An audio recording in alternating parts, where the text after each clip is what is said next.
Hi, my name's Steve and welcome to the Seaside Allotment channel. And it's raining today and I'm sitting in the polytunnel. I've got nothing to do, so I thought I would try and think of a video to make. And so I wanted something slightly different. I'm getting fed up of making videos about the same thing every year.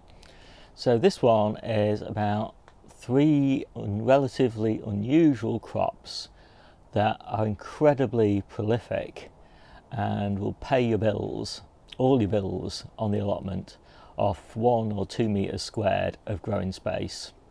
And by paying all your bills, I mean pay your seed bills, your seed compost bills, your compost bills, your allotment rent, the whole lot, all from 1, maybe 2 meters squared of growing space.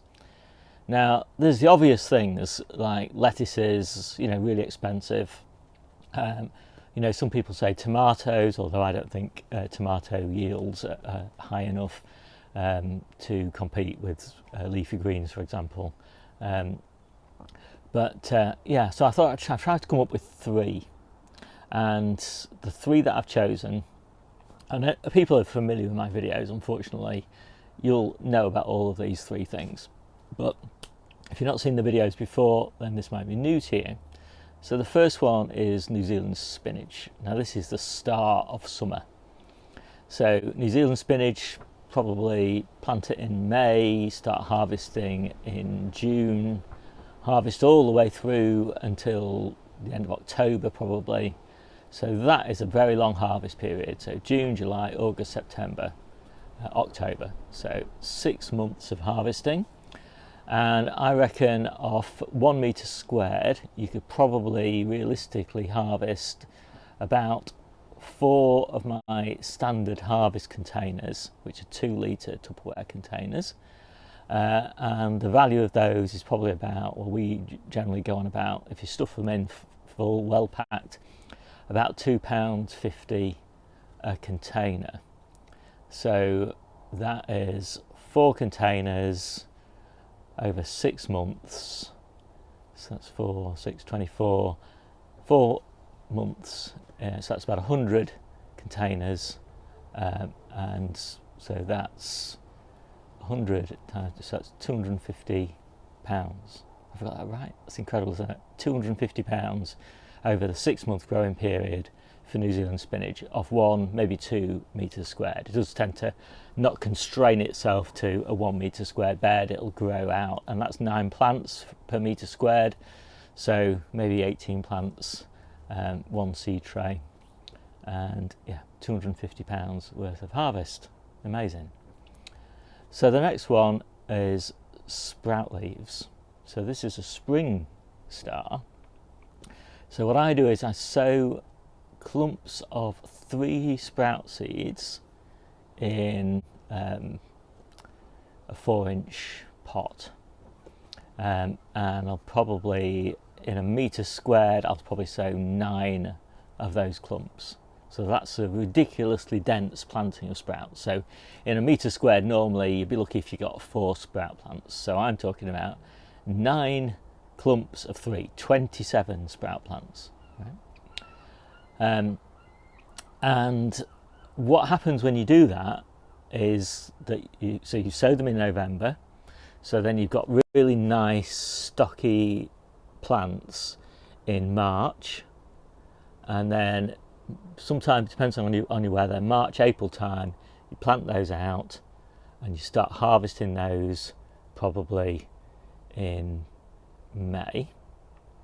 And what you just get is a profusion of sprout leaves. You're not going to get any sprouts off these. You're just going to get a profusion of sprout leaves. And you can just keep picking those leaves all the way through until about now, when the quality starts to degrade. So we're now in September. So you're harvesting them May, June, July, August, 4 months. And again, you're getting about the same, about 4 containers, £10 a week worth of sprout leaves, and so that's £160 worth of sprout leaves. Now this time of year, what you're also going to get is the sprout tops. So you're going to get 20 something, maybe not all of them will form a good sprout top, but 20 something sprout tops, which are amazing. You know, the most beautiful, you know, tender leaves that you can imagine, sprout tops, if you've not, you know, eaten them before. But they're better than sprout tops off big mature sprout plants because they're smaller and they're just more tender. You just get loads of them. So yeah, it's just amazing. So like 160 pounds worth of sprout leaves. Now sprout leaves you can use effectively just like you would use kale or cabbage leaves. They're just a little bit tenderer than cabbage, probably slightly less tender than young kale leaves, but probably about the same as ordinary kale leaves. But they don't taste like kale, they taste like sprouts, and they're really a sweet, tender leaf. We steam them, and they're just, you know, fantastic. They're kind of mainstay of our diet. We also put them a lot in smoothies, and it's my understanding that sprout leaves are one of the healthiest of all the brassica leaves. So yeah, so that's a kind of crazy idea. Works well for me, might not work well for you. You know, that's the trouble with gardening. Different locations, timing, soil and all that sort of thing mean that and weather, of course, mean that everybody gets different results, but it works amazing for me. And this is kind of one of my things really, which is I don't really like to do how-to videos. I actually just talk about what I'm doing and hope that that inspires people to do their own experiments and share their results from their experiments, and then to sort of iterate on the things that work and gradually refine their techniques and share those techniques, rather than just doing, you know, so I'm encouraging experimentation rather than just saying do this because I'm right. So the third thing are field bean tops. Now everybody knows, or most people know, that you can pinch the growing tips out of broad beans normally when they're about this high off the ground, and people generally say to do that because they're really tender. Those growing tips are really tender little bunches of leaves that the blackfly love, and so they're, you know, this is a well advertised technique, and you get some spinach like leaves in, I don't know, it depends when you plant your broad beans, but let's say May. Now what I recommend is completely different to that. It's planting field beans, quite a high density, maybe about 10 centimetres centres, and then when the plants are not when they're this high, but when they're that high, you pinch out the growing tips, and then they'll throw up another stalk. You pinch that one out, they'll throw up another one, you pinch that out. You get the idea. And so you sow them between now and sort of mid-October time, and the ones that you sow now you'll probably start harvesting in November, or maybe even sometime in October, depends how quickly things grow. But ideally, and this is the technique, you'll be harvesting them probably from November at least all the way through until March, April time. So that's November, December, January, February, March, April. So let's say 6 months. Now you might not get to April because I recommend you sow them in the ground that you're going to put your brassicas in next year, and you'll probably be sowing your brassicas in April, so you might only get 5 months, say.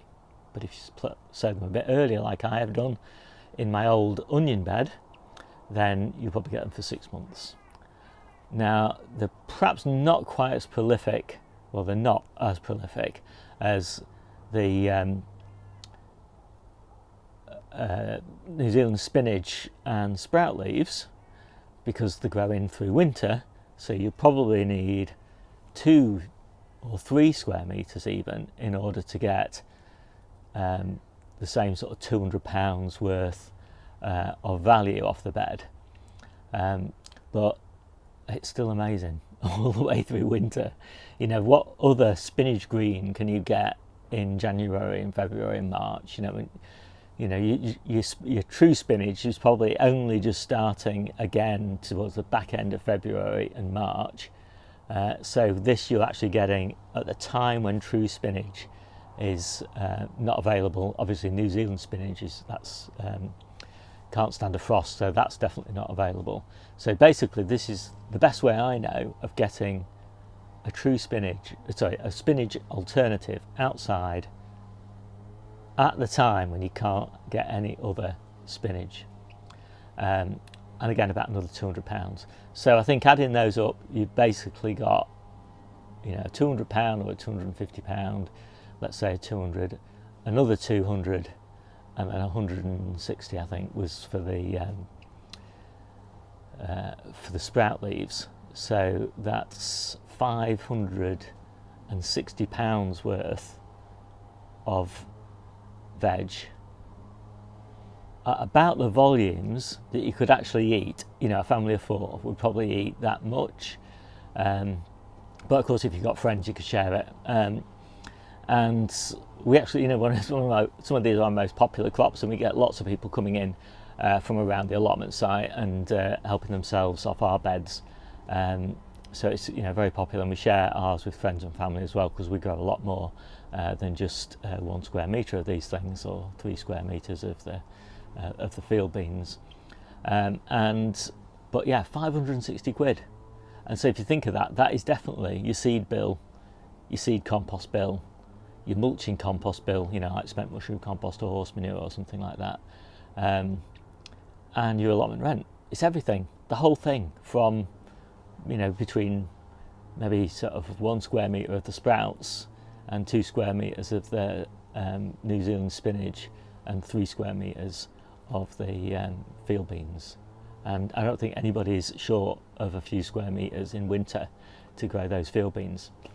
So yeah, I mean, I hope you find this interesting. I often think, when I'm doing these videos, I wonder, how interesting are these? Because it's just kind of interesting to me, but whether it's interesting to anybody else, it's kind of who knows. But yeah, so anyway, that's some ideas and some experiments that you can do to get some high yielding plants that you might not have previously considered growing. And I should say, with the New Zealand spinach, well, with all these things, it's quite hard to get good quality brassica leaves very early in the season. So these sprout leaves you're going to get before you get your kales, and maybe before you even get some of your spring cabbages and things like that. So it's a great way to get early brassica leaves. The New Zealand spinach is a great way to get spinach in the height of summer. True spinach just doesn't grow in the height of summer, and the field beans are another great way of getting spinach in the depths of winter, because again, true spinach will stay alive in the depths of winter, but it won't grow very strongly. So you're not really going to be harvesting it in December and January and February.